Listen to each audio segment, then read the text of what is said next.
This question from the 2016 exam is a slightly unusual question looking at interest rate swaps and their valuation.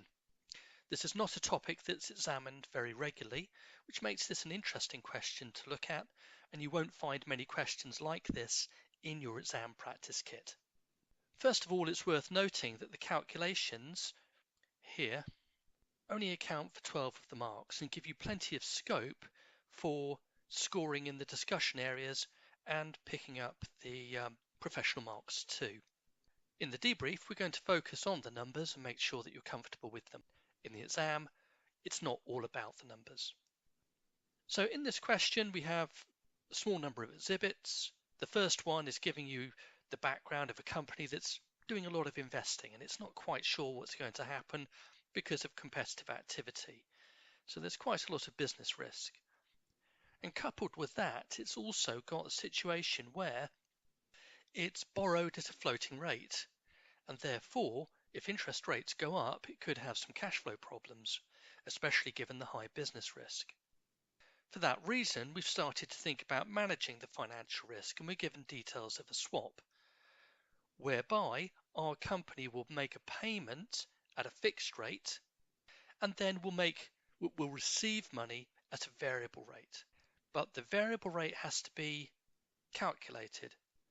It's going to be based on forward rates, and the forward rates are going to be calculated from some annual spot yield curve rates, which are given. In the final exhibit, some concerns have been raised about the value of the arrangement and possible problems with the swap. In the first requirement, A Part 1, we have to estimate the forward rates using the annual spot yield curves. And then we have to take that information to say what the cash flows are going to be under the swap, ignoring the fee. So let's run through the calculations here. So the yield curve rate is given in the question. I'm just taking it out here. And what we've got to do is do some calculations based on that yield curve rate to identify what we expect the actual interest rate to be in years 1, 2, 3 and 4. We can then subtract 0.2% from that, and that will tell us how much we're receiving as part of the swap at a variable rate. And we know from the question that we're going to be paying at a rate of 4.847%. So then I'm going to net off, and finally I'm going to convert everything into millions. So that's the approach that I'm going to take, and the key part of this is understanding the yield curve rate. So with the yield curve rate, for example in year 2, the yield curve is telling me that over a 2-year period investors expect a 4.25% return, but over a 1-year period they expect a 3.7% return. So if I want to work out the return in just the second year, then I've got to look at the return compounded over a 2-year period, so 1.0425 squared, and divide by 1 plus the interest rate over the 1-year period. And similarly for year 3, the yield curve tells me the return required over a 3-year period, and to work out the return in the 3rd year, one way I can do the calculation is 1.0425, which is the 2-year period, squared. So that's the approach I'm going to take. So adopting that approach gives me these numbers. These numbers are 1 plus the interest rate in each specific year. So it's telling me that the FRA in year 2, the expected interest rate in year 2, is 4.81%. And then in year 3, and then in year 4. Year 1, well, I can just take the yield curve rate. Now that's the basis on which the variable rate leg of the swap is going to be set. So I'm going to take those numbers and subtract 0.2%, remembering that as a number, 0.2% is 0.002.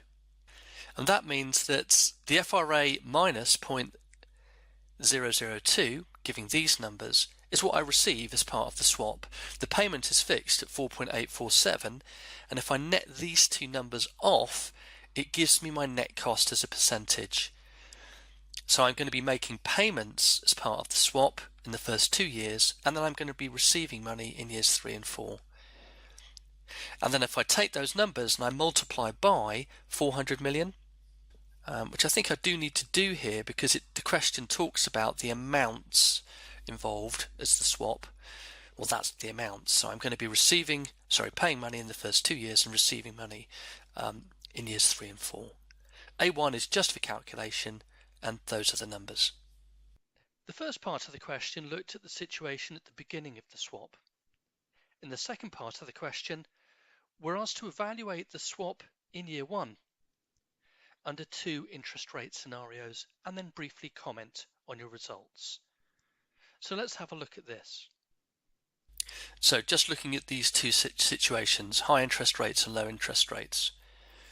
Our actual loan, we pay the yield rate plus 0.5%, which as a number is 0.005. So if I've got a yield curve at 0.045, then my actual loan payment is going to be 0.005 higher, taking me to a payment of 5%. And the same with the yield in the situation where yield goes down to 2.9. 0.5% higher than that is 3.4.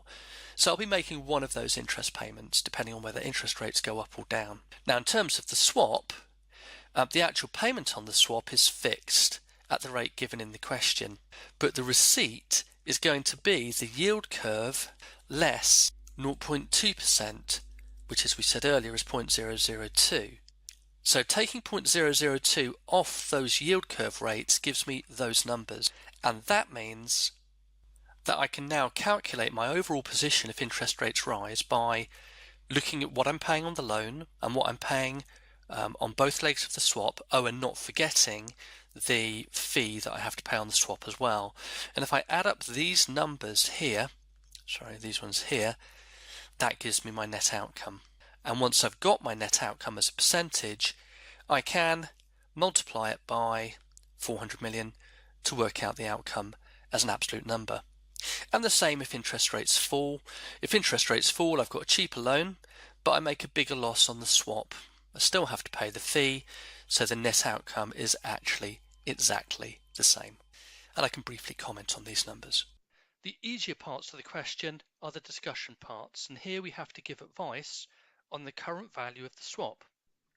Well, the current value of the swap is always set up with an expectation that both parties will benefit to a limited degree. So it's set up with the expectation that the NPV of the swap will be zero, and a zero NPV is of course acceptable. The factors which will change the value of the swap, well, we need to focus on the scenario here. If interest rates go up, as they're expected to, and we're tied into making a fixed rate payment, but we've got a variable rate receipt, then this is good news, and the value of the swap will go up. Finally, part C asks us to look at the possible problems with the swap, picking up on Exhibit 3, and I guess picking up on this second bullet point. Well, this allows you to use your calculations, from which you should see that Pault won't start benefiting from the swap until year 3. So in the first couple of years, it's going to have extra commitment to interest payments at a time when it's got high business risk and lots of launch costs, and that may not be great. There are arrangement fees as well, and clearly an arrangement fee is going to add financial burden at a tricky time for the company. And it's a long-term commitment.